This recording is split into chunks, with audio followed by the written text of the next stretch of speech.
नमस्कार। आज सुनिए मुंशी प्रेमचंद की लिखी कहानी अमावस्या की रात्रि। दिवाली की संध्या थी। श्रीनगर के घूरों और खंडहरों के भी भाग्य चमक उठे थे। कस्बे के लड़के और लड़कियां श्वेत थालियों में दीपक लिए मंदिर की ओर जा रही थीं। दीपों से उनके मुखारविंद प्रकाशमान थे। प्रत्येक गृह रोशनी से जगमगा रहा था। केवल पंडित देवदत्त का सतधारा भवन काली घटा के अंधकार में गंभीर और भयंकर रूप में खड़ा था। गंभीर इसलिए कि उसे अपनी उन्नति के दिन भूले न थे, भयंकर इसलिए कि यह जगमगाहट मानो उसे चिढ़ा रही थी। एक समय वह था जबकि ईर्ष्या भी उसे देख देख कर हाथ मलती थी, और एक समय यह है जबकि घृणा भी उस पर कटाक्ष करती है। द्वार पर द्वारपाल की जगह अब मदार और एरंड के वृक्ष खड़े थे। दीवान खाने में एक मतंग सार अकड़ता था। ऊपर के घरों में जहां सुंदर रमणियां मनोहर संगीत गाती थीं, वहां आज जंगली कबूतरों के मधुर स्वर सुनाई देते थे। किसी अंग्रेजी मदरसे के विद्यार्थी के आचरण की भांति उसकी जड़ें हिल गई थीं और उसकी दीवारें किसी विधवा स्त्री के हृदय की भांति विदीर्ण हो रही थीं। पर समय को हम कुछ नहीं कह सकते। समय की निंदा व्यर्थ और भूल है, यह मूर्खता और अदूरदर्शिता का फल था। अमावस्या की रात्रि थी। प्रकाश से पराजित होकर मानो अंधकार ने उसी विशाल भवन में शरण ली थी। पंडित देवदत्त अपने अर्ध अंधकार वाले कमरे में मौन परंतु चिंता में निमग्न थे। आज 1 महीने से उनकी पत्नी गिरिजा की जिंदगी को निर्दय काल ने खिलवाड़ बना लिया है। पंडित जी दरिद्रता और दुख को भुगतने के लिए तैयार थे। भाग्य का भरोसा उन्हें धैर्य बंधाता था, किंतु यह नई विपत्ति सहन शक्ति से बाहर थी। बेचारे दिन के दिन गिरिजा के सिरहाने बैठे हुए उसके मुरझाए हुए मुख को देखकर कुढ़ते और रोते थे। गिरिजा जब अपने जीवन से निराश होकर रोती तो वह उसे समझाते, गिरिजा रो मत, शीघ्र ही अच्छी हो जाओगी। पंडित देवदत्त के पूर्वजों का कारोबार बहुत विस्तृत था।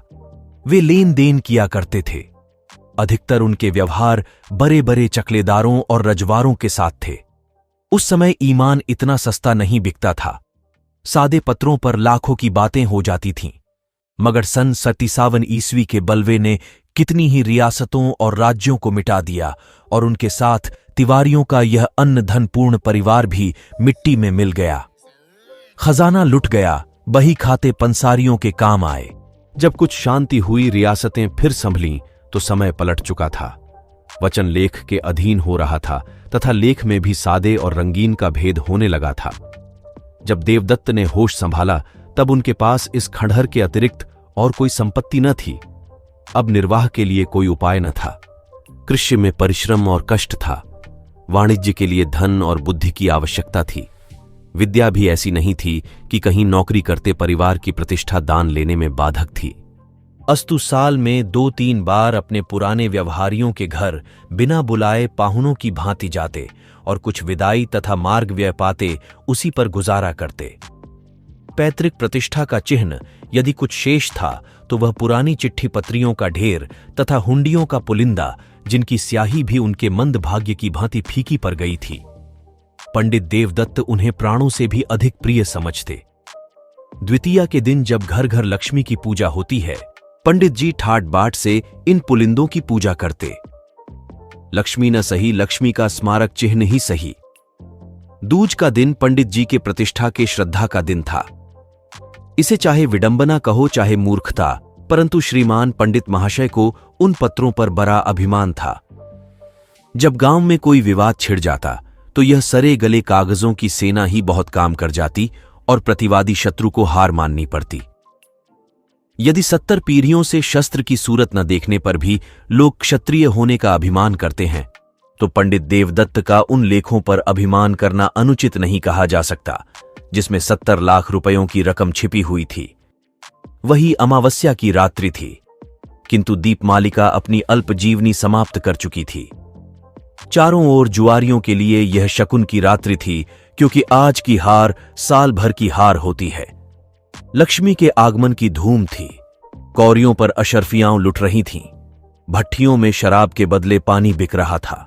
पंडित देवदत्त के अतिरिक्त कस्बे में कोई ऐसा मनुष्य नहीं था जो कि दूसरों की कमाई समेटने की धुन में न हो। आज भोर से ही गिरिजा की अवस्था शोचनीय थी। विषम ज्वर उसे एक एक क्षण में मूर्छित कर रहा था। एकाएक उसने चौंक कर आंखें खोलीं और अत्यंत क्षीण स्वर में कहा, आज तो दिवाली है।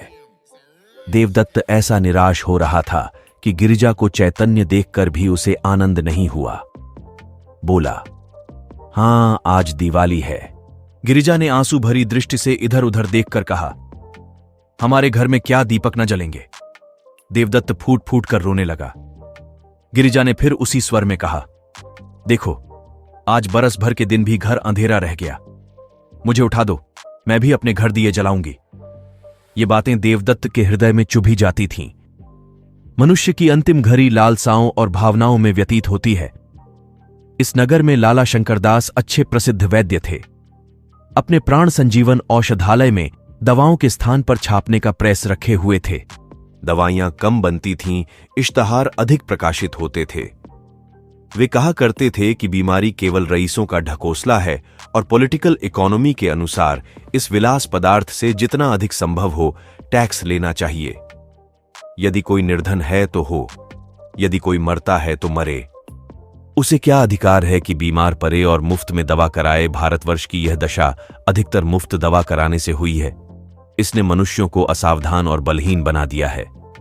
देवदत्त महीने भर नित्य उनके निकट दवा लेने आता था, परंतु वैद्य जी कभी उसकी ओर इतना ध्यान नहीं देते थे कि वह अपनी शोचनीय दशा प्रकट कर सके।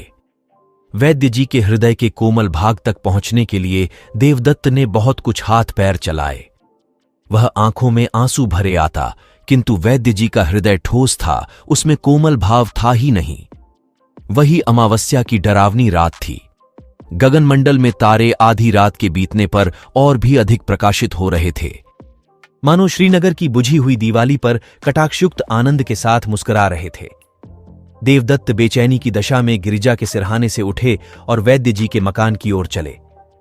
वे जानते थे कि लाला जी बिना फीस लिए कदापि नहीं आएंगे, किंतु हताश होने पर भी आशा पीछा नहीं छोड़ती। देवदत्त कदम आगे बढ़ाते चले जाते थे। हकीम जी उस समय अपने रामबाण बिदु का विज्ञापन लिखने में व्यस्त थे। उस विज्ञापन की भावप्रद भाषा तथा आकर्षण शक्ति देखकर कह नहीं सकते कि वे वैद्य शिरोमणि थे या सुलेखक विद्यावारिधे। पाठक, आप उनके उर्दू विज्ञापन का साक्षात दर्शन कर लें। नाजरीन, आप जानते हैं कि मैं कौन हूं। आपका जर्द चेहरा, आपका तने लागिर, आपका जरा सी मेहनत में बेदम हो जाना, आपका लज्जात दुनिया में महरूम रहना, आपका खाना तरीकी, ये सब इस सवाल का नफी में जवाब देते हैं। सुनिए, मैं कौन हूं? मैं वह शख्स हूं जिसने इमराज इंसानी को पर्दे दुनिया से गायब कर देने का बीरा उठाया है, जिसने इश्तिहारबाज जाफरोश गंदुमनुमा बने हुए हकीमों को बेखबर व बुन से खोदकर दुनिया को पाक कर देने का अज़्म विल जज्म कर लिया है। मैं वह हैरतंगेज इंसान जईफ उल बयान हूं जो नाशाद को दिलशाद, नामुराद को बामुराद, भगोरे को दिलेर, गीदर को शेर बनाता है। और यह किसी जादू से नहीं, मंत्र से नहीं, वह मेरी ईजाद करदा अमृत बिंदु के अदना करिश्मे हैं। अमृत बिंदु क्या है, इसे कुछ मैं ही जानता हूं। महर्षि अगस्त ने धन्वंतरी के कानों में इसका नुस्खा बतलाया था। जिस वक्त आप वी पार्सल खोलेंगे, आप पर उसकी हकीकत रोशन हो जाएगी। ये आबे हयात है, ये मर्दानगी का जौहर, फरजानगी का अक्सीर, अक्ल का मुरब्बा और जहन का स्कील है। अगर वर्षों की मुशायराबाजी ने भी आपको शायर नहीं बनाया, अगर शब्बे रोज के रटंत पर भी आप इम्तिहान में कामयाब नहीं हो सके, अगर दल्लालों की खुशामद और मुवक्किलों की नाजबरदारी के बावजूद भी आप अहाते अदालत में भूखे कुत्ते की तरह चक्कर लगाते फिरते हैं, अगर आप गला फार फार चीखने, मेज पर हाथ पैर पटकने पर भी अपनी तकरीर से कोई असर पैदा नहीं कर सकते, तो आप अमृत बिंदु का इस्तेमाल कीजिए। इसका सबसे बड़ा फायदा जो पहले ही दिन मालूम हो जाएगा, यह है कि आपकी आंखें खुल जाएंगी और आप फिर कभी इश्तहारबाज हकीमों के दाम फरेब में न फंसेंगे। वैद्य जी इस विज्ञापन को समाप्त कर उच्च स्वर से पढ़ रहे थे।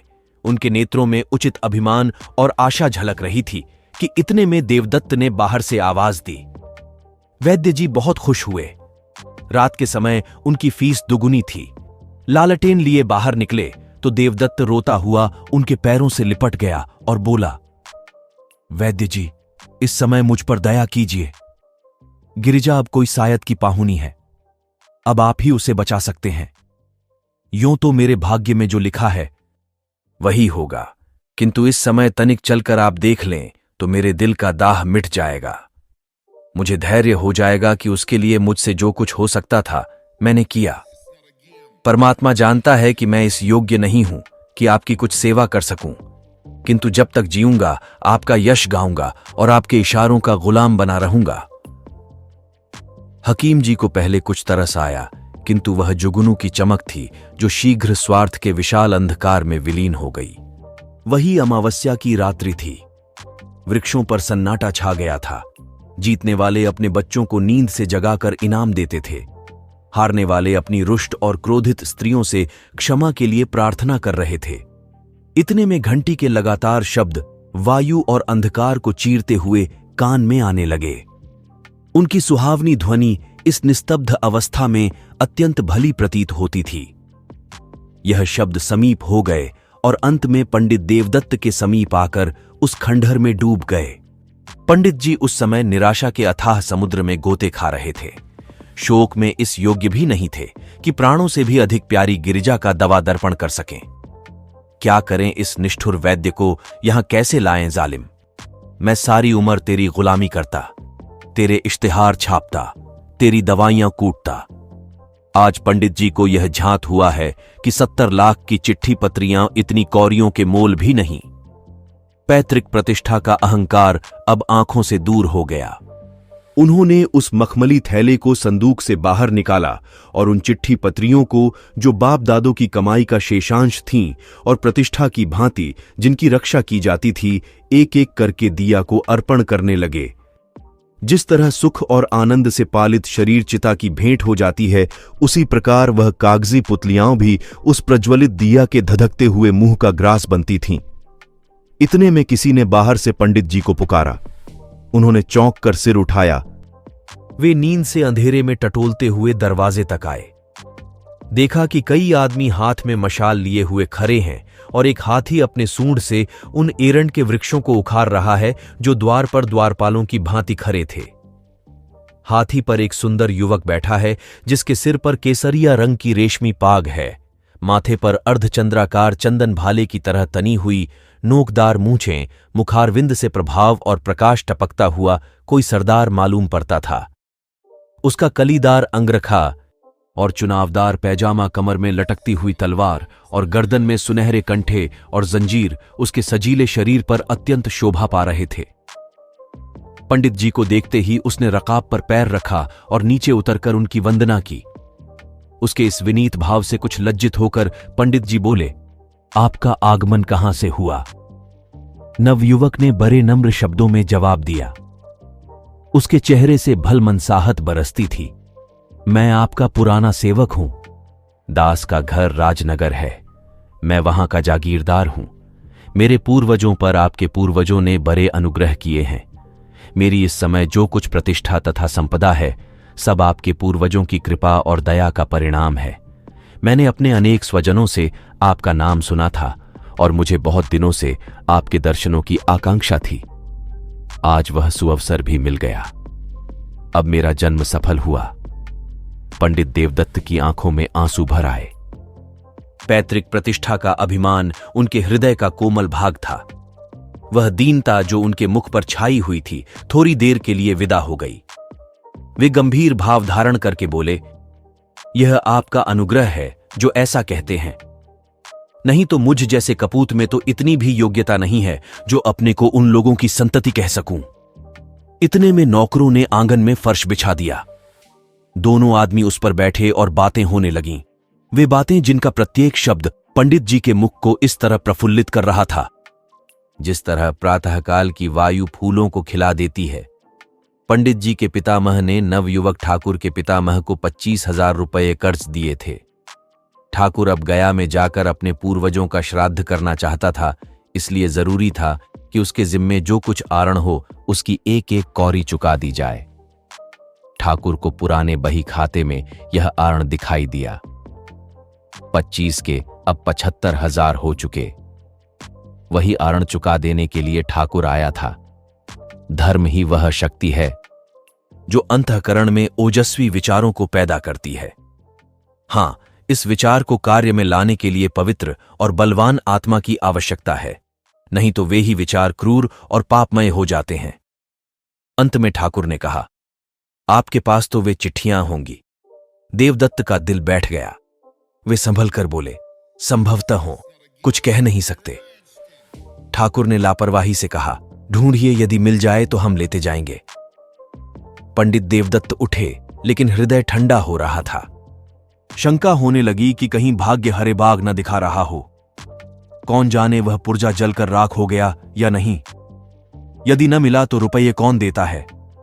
शोक की दूध का प्याला सामने आकर हाथ से छूट जाता है।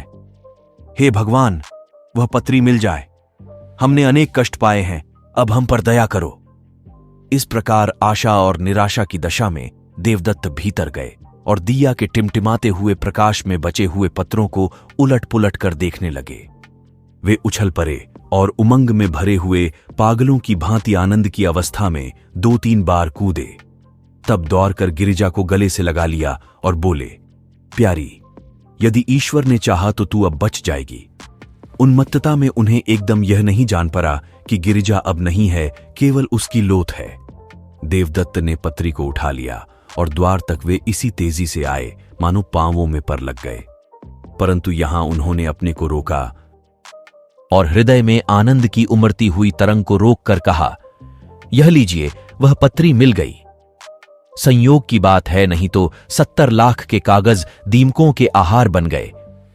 आकस्मिक सफलता में कभी कभी संदेह बाधा डालता है। जब ठाकुर ने उस पत्री को लेने को हाथ बढ़ाया तो देवदत्त को संदेह हुआ कि कहीं वह उसे फाड़ कर फेंक न दे।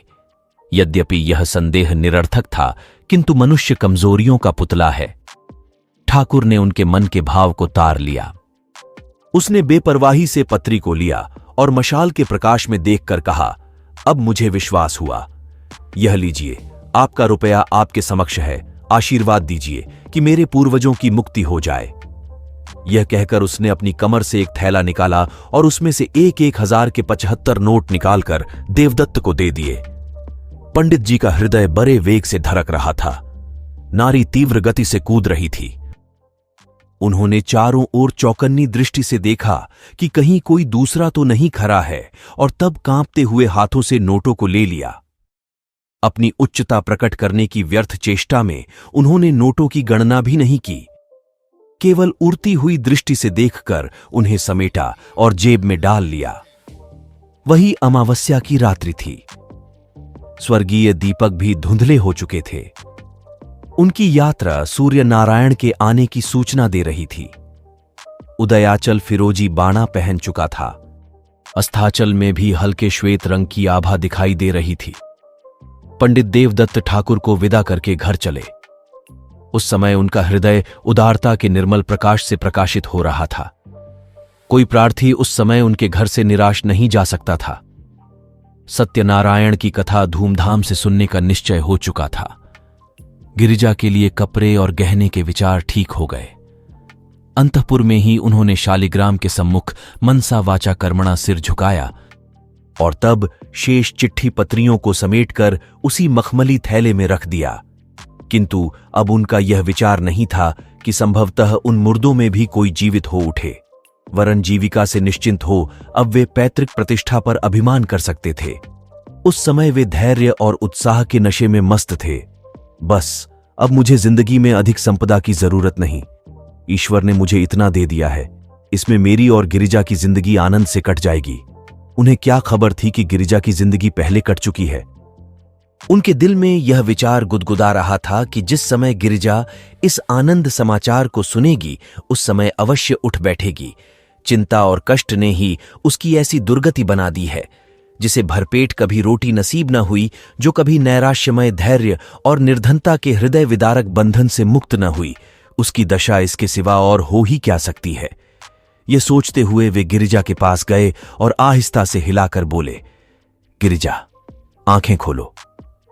देखो, ईश्वर ने तुम्हारी विनती सुन ली और हमारे ऊपर दया की। कैसी तबीयत है। किंतु जब गिरिजा तनिक भी न मिनकी तब उन्होंने चादर उठा दी और उसके मुंह की ओर देखा। हृदय से एक करुणात्मक ठंडी आह निकली। वे वहीं सिर थाम कर बैठ गए। आंखों से शोणित की बूंदें सी टपक पड़ीं।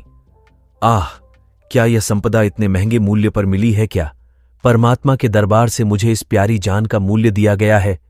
ईश्वर, तुम खूब न्याय करते हो। मुझे गिरिजा की आवश्यकता है, रुपयों की आवश्यकता नहीं। यह सौदा बड़ा महंगा है। अमावस्या की अंधेरी रात गिरिजा के अंधकारमय जीवन की भांति समाप्त हो चुकी थी। खेतों में हल चलाने वाले किसान ऊंचे और सुहावने स्वर से गा रहे थे। सर्दी से कांपते हुए बच्चे सूर्य देवता से बाहर निकलने की प्रार्थना कर रहे थे। पनघट पर गांव की अलबेली स्त्रियां जमा हो गई थीं। पानी भरने के लिए नहीं, हंसने के लिए। कोई घड़े को कुएं में डाले हुए अपनी पोपली सास की नकल कर रही थी। कोई खंभों से चिपटी हुई अपनी सहेली से मुस्कुराकर प्रेम रहस्य की बातें करती थी। बूढ़ी स्त्रियां पोतों को गोद में लिए अपनी बहुओं को कोस रही थीं कि घंटे भर हुए अब तक कुएं से नहीं लौटी। किंतु राजवैद्य लाला शंकरदास अभी तक मीठी नींद ले रहे थे। खांसते हुए बच्चे और कराहते हुए बूढ़े उनके औषधालय के द्वार पर जमा हो चले थे। इस भीड़ भब्बर से कुछ दूर पर 2-3 सुंदर किंतु मुरझाए हुए नवयुवक टहल रहे थे और वैद्य जी से एकांत में कुछ बातें किया चाहते थे। इतने में पंडित देवदत्त नंगे सिर, नंगे बदन, लाल आंखें, डरावनी सूरत कागज का एक पुलिंदा लिए दौड़ते हुए आए और औषधालय के द्वार पर इतने जोर से हांक लगाने लगे कि वैद्य जी चौंक पड़े और कहार को पुकार कर बोले कि दरवाजा खोल दे। कहार महात्मा बड़ी रात गए किसी बिरादरी की पंचायत से लौटे थे। उन्हें दीर्घ निद्रा का रोग था जो वैद्य जी के लगातार भाषण और फटकार की औषधियों से भी कम न होता था। आप ऐंठते हुए उठे और किवाड़ खोलकर हुक्का चिलम की चिंता में आग ढूंढने चले गए। हकीम जी उठने की चेष्टा कर रहे थे कि सहसा देवदत्त उनके सम्मुख जाकर खड़े हो गए और नोटों का पुलिंदा उनके आगे पटक कर बोले, वैद्य जी, ये 75,000 के नोट हैं। यह आपका पुरस्कार और आपकी फीस है। आप चलकर गिरिजा को देख लीजिए और ऐसा कुछ कीजिए कि वह केवल एक बार आंखें खोल दे। यह उसकी एक दृष्टि पर न्योछावर है, केवल एक दृष्टि पर।